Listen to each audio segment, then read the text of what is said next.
പ്രിയപ്പെട്ടവരെ നമസ്കാരം. ഈ തോർത്ത് കണ്ടിട്ട് ഒരു വ്യത്യാസം ഉണ്ടല്ലേ? ഇതെന്തിനാണെന്ന് ഞാൻ പറഞ്ഞുതരാം. നമ്മളൊന്ന് ഉണ്ടാക്കാൻ പോണത് ഉണ്ടാക്കണതല്ല കേട്ടാ, വേണ്ട, ഉണക്കയിലാണ് ഉണ്ടാക്കാൻ പോണത്. ഈ പച്ചയിലനെ എങ്ങനെ ഉണക്കയിലാക്കാം നമുക്ക് ഒരു 5-6 ദിവസം വേണ്ടി വരും. നമ്മളിത് എങ്ങനെ ഉണ്ടാക്കണത് നമ്മൾ കാണിച്ചു തരാം. അപ്പോൾ ഉണ്ടാക്കുമ്പോൾ ഇടയ്ക്കിടയ്ക്ക് കൈയൊക്കെ തുടയ്ക്കാനാണ് ഈ ഇത് കിട്ടുക. ആദ്യം തന്നെ നമ്മൾ ഈ അയില എടുത്തിട്ടേ കേട്ടാ, അയില എടുത്തു, അതിൻ്റെ നോക്കിയേ ഇങ്ങനെ പിടിക്കുക, കാണില്ലേ? ഇങ്ങനെ പിടിച്ചിട്ട് ഇതിൻ്റെ ഈ കുടലില്ലേ, കുടല് ഈ ചെകലടക്കാം. നോക്കിയോളൂ കേട്ടോ, നോക്കിയോ, കാണണ്ട? ഈ സാധനം അങ്ങോട്ട് വലിച്ചിങ്ങോട്ട് എടുക്കുക.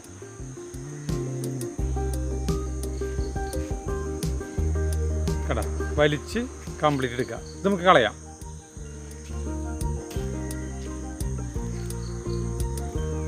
അപ്പോൾ അതിൻ്റെ ഉള്ളിൽ ഫ്രീ ആയി, കണ്ട? അതിൻ്റെ ഉള്ളിൽ ഒന്നുമില്ല, കംപ്ലീറ്റ് എടുത്തു.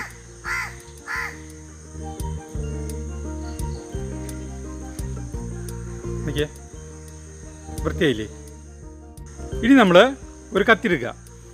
കത്തി എടുത്തിട്ട്, അതായത് ഇപ്പോൾ ഇതിൻ്റെ നടുവിയോടെ മുള്ളു പോയിട്ടുണ്ടാവും, അതിലേറെ നടുവിയോടെ മുള്ളു പോയിട്ടുണ്ടാവും. നമ്മൾ ഈ ഒരു മുള്ളിൻ്റെ ഒരു സൈഡ് ഭാഗം അങ്ങനെ പതുക്കെ പൊളിക്കണം. ഇവിടേക്ക് പൊളിക്കാൻ പാടില്ല. ഇത് കാണിച്ചു തരാം. ഈ സൈഡാണ്ട് മുറിക്കുക. നല്ല മൂർച്ചയുടെ കത്തി വേണം.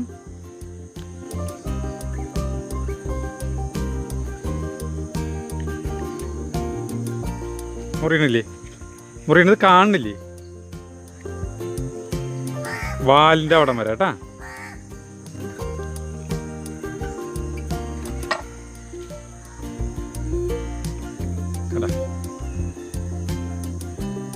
ഇതിൻ്റെ ഉള്ളിൽ ചിലപ്പോൾ ചെറുതായിട്ട് ഇതുണ്ടാവും. അത് വേസ്റ്റ് വേണമെങ്കിൽ എടുത്ത് കളയാം നമുക്ക്.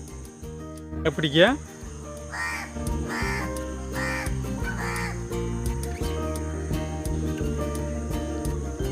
വലിച്ചൂരി എടുത്ത് കളയാം. ഒരു കാര്യം കേട്ടാ, വില കുറവുള്ളപ്പോൾ അയിലിക്കൊക്കെ ഇപ്പോൾ നല്ല വില കുറവാണ്.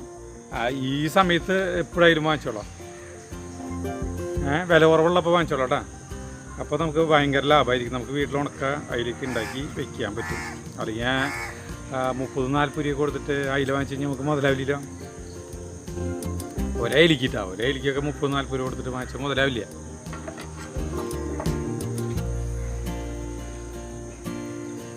ശരിയായിട്ടുണ്ട് കേട്ടാ. ഇപ്പം ഇങ്ങനെ പൊളിക്കുമ്പോൾ ഇതിൻ്റെ ഉള്ളിലത്തെ കംപ്ലീറ്റ് സാധനങ്ങൾ എടുത്ത് കളയാൻ പറ്റും നമുക്ക്. എളുപ്പമാണ് കേട്ടോ. ഇത് ഫസ്റ്റ് തന്നെ ഇത് വലിച്ച് ഊരിയെടുത്ത് കളഞ്ഞില്ലെങ്കിൽ നമ്മൾ മുറിക്കുമ്പോൾ ആകെ ചപ്പിളി കുപ്പിളിയും. ഇപ്പം നമ്മളിത് അയില 4 എണ്ണം കഴുകി വെടുപ്പാക്കി കൊണ്ടുവന്നു കേട്ടോ. ഇതിപ്പോൾ അവിടെ എത്ര അയിലെന്നറിയോ? 30 രൂപ അയില കേട്ടാ.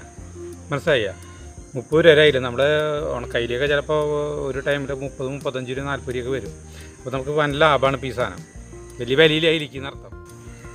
ഇത് ഇടാനുള്ള പാത്രം എടുക്കുക. പാത്രം എടുത്തിട്ട് ഉപ്പത്തിരി കൂടിക്കോട്ടെ, കുഴപ്പമില്ല. ഉപ്പത്തിരി ഇതിലേക്കില്ല.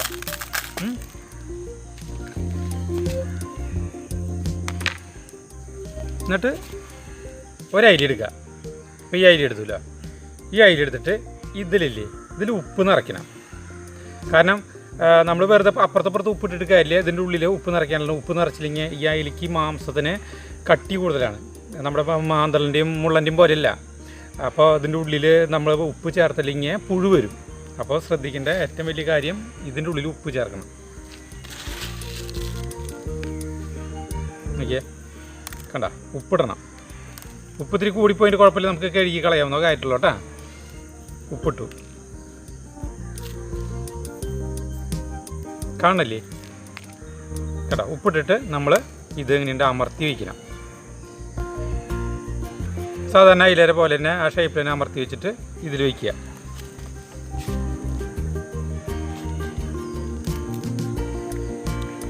അതുപോലെ അടുത്ത അയില എടുത്തിട്ട് അയിലും ഉപ്പ് നിറയ്ക്കുക.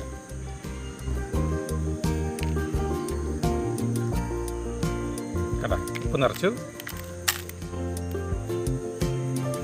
അതും ഇതേപോലെ വയ്ക്കുക. ഇത് ഇത്തിരി വലിയ പാത്രമാണ്, നമ്മൾ കൂടുതൽ അയില വയ്ക്കാം. പക്ഷേ 4 അയില വാങ്ങിച്ചല്ലോ. ഇനി എൻ്റെ മീതെ ഉപ്പ് വേറാം. നിങ്ങൾ വാങ്ങിക്കുമ്പോൾ കൂടുതൽ അയില വാങ്ങിച്ച് ചെയ്തോട്ടാ. ഞാനതിപ്പോൾ കാണിക്കാൻ വേണ്ടിയിട്ടാണ് ഇത് ചെയ്യണത്.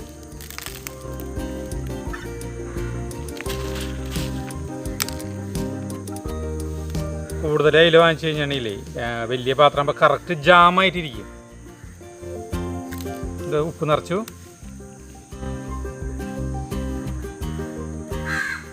ഉപ്പ് നിറച്ചിട്ട് അത് വയ്ക്കുക. എങ്ങനെ വെച്ചാലും മതി, എങ്ങനെ വെച്ചാലും കുഴപ്പമില്ല. ഐഡിയ മനസ്സിലായില്ലേ? ചെയ്യേണ്ട വിധം മനസ്സിലായില്ലേ? അതാണ് മെയിനായിട്ട് വേണ്ടത്. ഇപ്പം ഇതായി. ഇനി ഇതിൻ്റെ മീതെ ഉപ്പിട്ട് നിറയ്ക്കുക. ഒന്ന് ജാമാക്കി വയ്ക്കുക.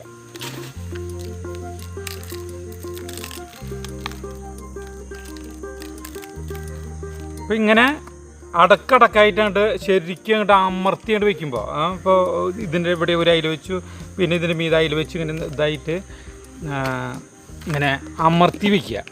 ശരിക്കും ഇങ്ങനെ അമർത്തി വയ്ക്കുക. അപ്പോൾ ടൈറ്റായിട്ട് ഇരുന്നോട്ടെ. ഇപ്പോൾ നമ്മുടെ കയ്യിൽ അത്രയ്ക്ക് അയിലില്ലെങ്കിൽ നമുക്ക് എന്തെങ്കിലും ലോഡ് വയ്ക്കാമെന്നല്ല, ഒരു പേപ്പറൊക്കെ തിക്കായിട്ട് വയ്ക്കുക. അങ്ങനെ അത് വെച്ചാലും കുഴപ്പമില്ല കേട്ടോ. സ്ട്രോങ് ആയിട്ടിരിക്കണം. കാരണം ഇതിൻ്റെ ഉള്ളിലേക്ക് ഈ അയിലേറെ ഈ മാംസമല്ലേ ഇതിൻ്റെ ഉള്ളിലേക്കൊക്കെ ഉപ്പിൻ്റെ ഇതുകൾ കയറണം. കയറിയില്ലെങ്കിൽ ഈ സാധനത്തിൽ പുഴു വരും. പിന്നെ ഇത് നിങ്ങൾക്ക് ഫ്രിഡ്ജിൽ വയ്ക്കാം. 5-6-7 ദിവസം കഴിയുമ്പോഴാണ് ഇത് ഉണക്കയിലാവാം. പുറത്ത് വയ്ക്കണമെങ്കിൽ പുറത്ത് വയ്ക്കാം, ഒരു കുഴപ്പമില്ല കേട്ടോ. അപ്പോൾ ഇനി ഉണക്കയില ആവണത് ഞാൻ കാണിക്കുന്നില്ല. അത് ഇപ്പോൾ ഇതിപ്പോൾ ഉണക്കയിലേക്ക് ഇട്ട് കഴിഞ്ഞു. ഇനി നമ്മൾക്ക് ഇത് 6-7 ദിവസം പിടിക്കും. അതിന് മുമ്പ് ഞാൻ ഈ വീഡിയോ ഇടാണ്. ഇപ്പോൾ നിങ്ങൾക്ക് അയിലയ്ക്ക് വില കുറവാണ്. അപ്പോൾ അയില വാങ്ങിച്ച് ഇപ്പോൾ ഉപ്പിലിട്ട് ഇങ്ങോട്ട് വയ്ക്കുക. അപ്പോൾ നമ്മൾ ഉണക്കയിലുണ്ടാകുന്നത് കാണിച്ചില്ല. ഇതെപ്പോഴും ഒരു കാര്യം ശ്രദ്ധിക്കുക, നല്ല ടൈറ്റായിട്ട്, കൂടുതൽ അയില വെച്ചിട്ട് ജാമായിട്ട് ഇരിക്കേണ്ട വിധത്തിൽ ടൈറ്റായിട്ട് വയ്ക്കുക. ഇതിപ്പോൾ 4 അയില ഞാൻ ചെയ്തിട്ടുള്ളൂ. നമുക്ക് ഈ ഉണക്കയില കൊണ്ട് കൂട്ടാണ്ടാക്കുന്നത് ഞാൻ കാണിച്ചു തരാം. പിന്നെ നിങ്ങൾക്ക് എൻ്റെ ചാനൽ ഇഷ്ടപ്പെട്ടിട്ടുണ്ടെങ്കിൽ ലൈക്ക് ചെയ്യുക, ഷെയർ ചെയ്യുക, സബ്സ്ക്രൈബ് ചെയ്യുക, യൂട്യൂബിൽ കമൻറ്റ് ചെയ്യുക. കമൻറ്റ് ചെയ്ത് കഴിഞ്ഞാലാണ് നമുക്ക് കൂടുതൽ അഭിപ്രായങ്ങൾ അറിയാൻ പറ്റുള്ളൂ. അപ്പോൾ ഇനി അടുത്ത വീഡിയോ ആയിട്ട് വരുന്നവരെ നമുക്ക് ഗുഡ് ബൈ.